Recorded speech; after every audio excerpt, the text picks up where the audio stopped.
third largest cause of death in the United States? Obesity? Okay. Okay. Old age? It's actually medical treatment.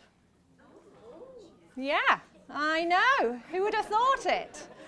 Around 250,000 Americans die every year as a result of attempts to heal them. I know. To put those figures into context, some of those people were at the end of their life anyway, when quite rightly so, doctors will do whatever they can to actually help their patients at this time of need. But actually, they're not doing whatever they can. They're doing what works within the model that they have been trained in. In 2002, I thought I had it all. I was traveling worldwide, living in amazing countries.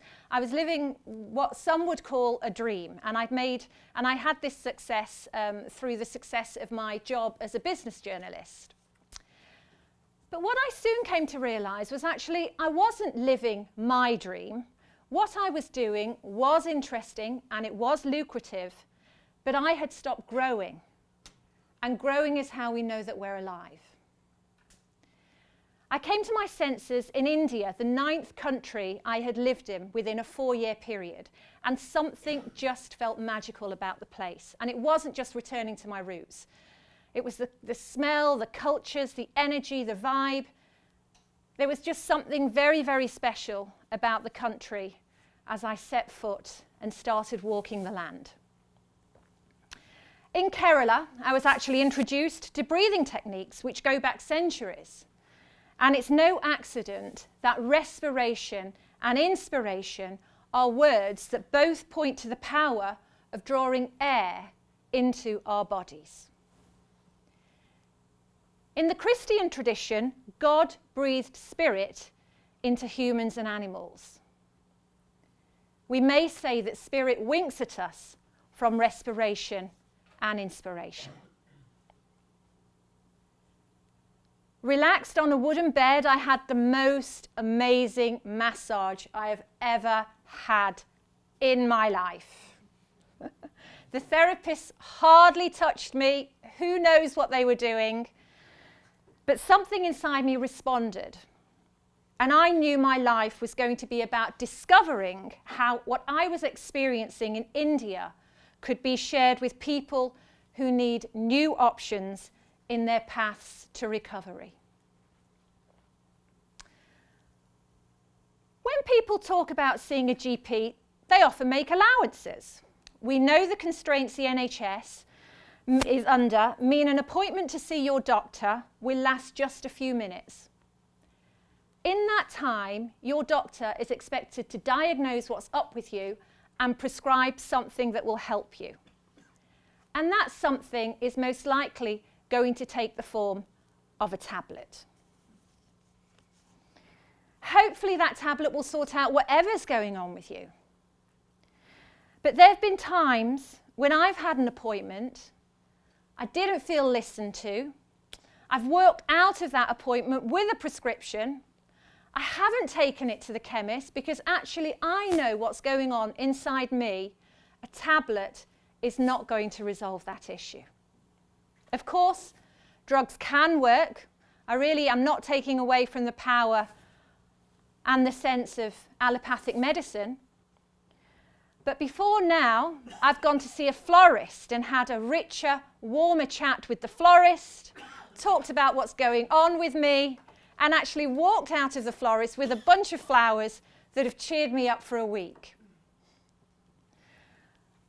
Over the years, I've had appointments with doctors who knew more about the pancreas than being able to communicate with their patients.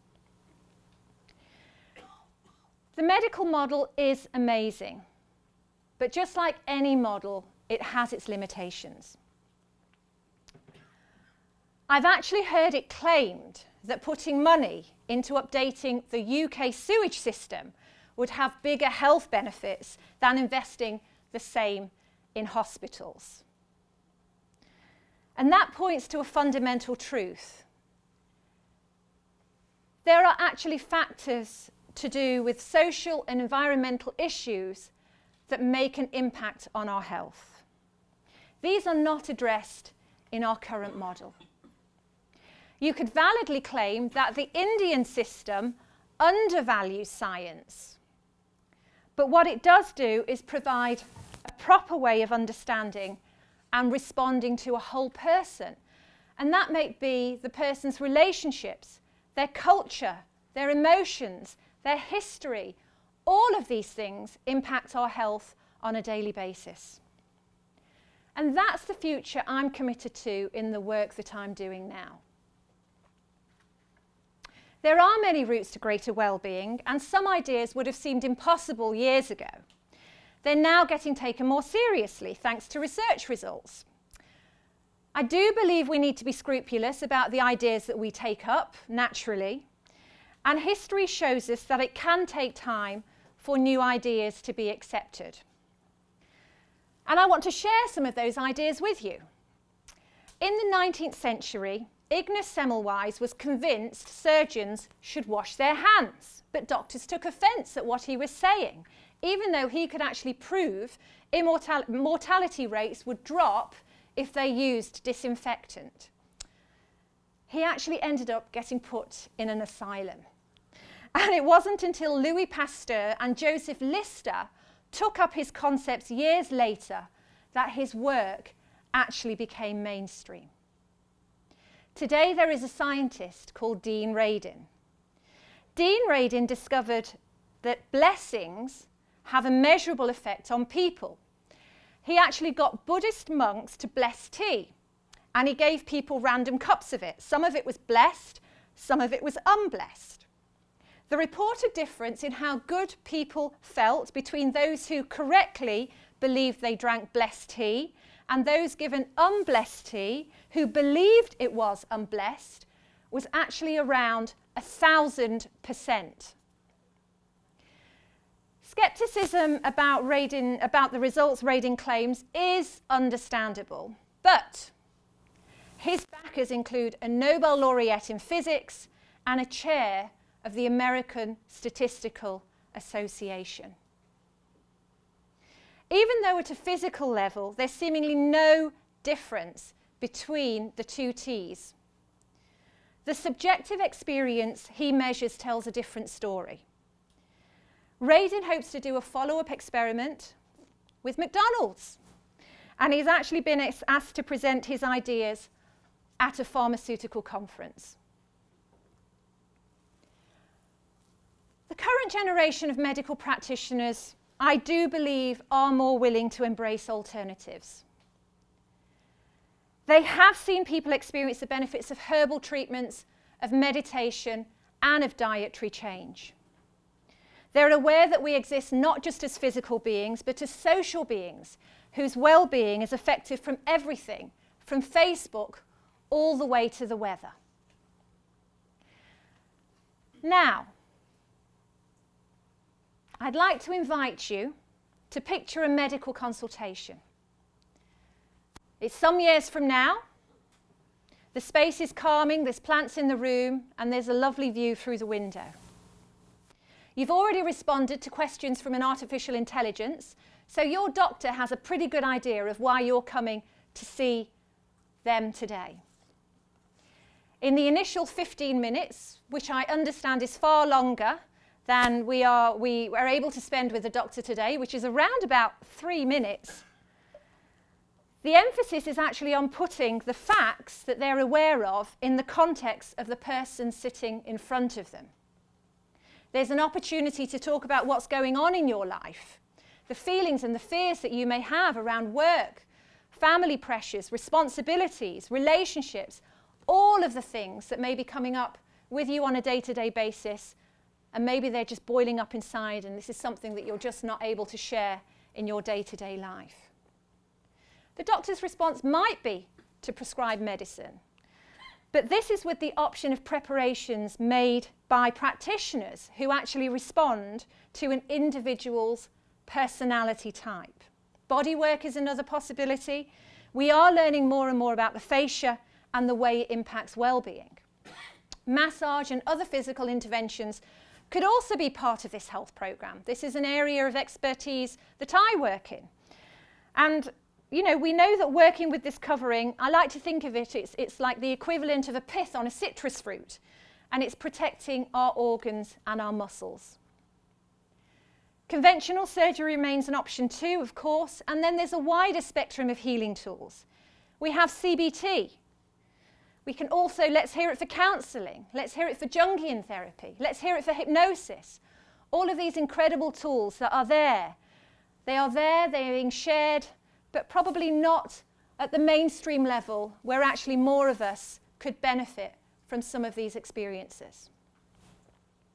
Back in the 19th century, hypnosis was used in operating theatres and on battlefields to prepare patients for surgery.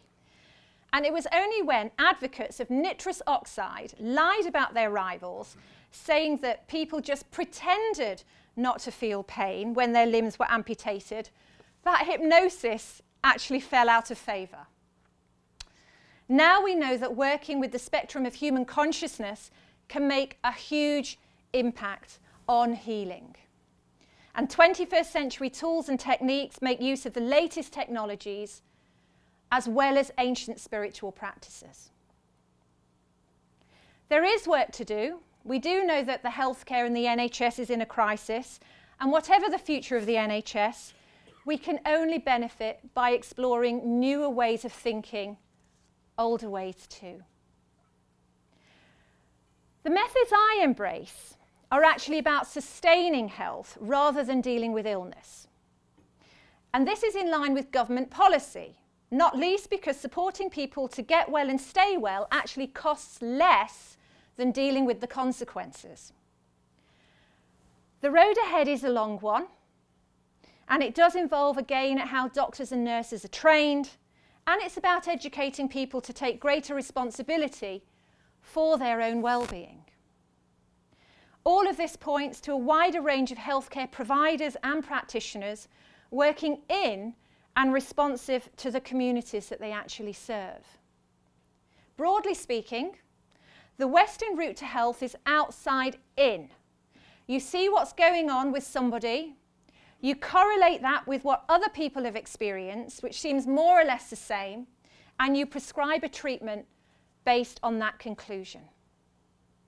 The Eastern approach is to understand what's actually happening within someone and use that as a basis of intervention, and that will impact them then on the outside. Neither of these approaches works in every circumstance, and my own experience of medicine was actually Western for decades, and it wasn't until I actually found a profound imbalance and I discovered what I discovered in India that I was actually fortunate enough to benefit from what we would still consider alternative tools today. I have heard similar stories from countless other people, and that's why I'm now actively and passionately involved in proliferating effective complementary health approaches as an Ayurvedic practitioner, as a teacher, and as a product innovator. I launched a company 13 years ago, and within that period we have trained close to 1,000 individuals in the holistic concepts that I'm sharing with you today. What we're doing isn't working, and it's profoundly wrong that people are dying as a result of treatment that they're having. Alternatives are not being addressed. Between us, I do believe we can create a better future altogether. My name's Sunita. Thank you for your time.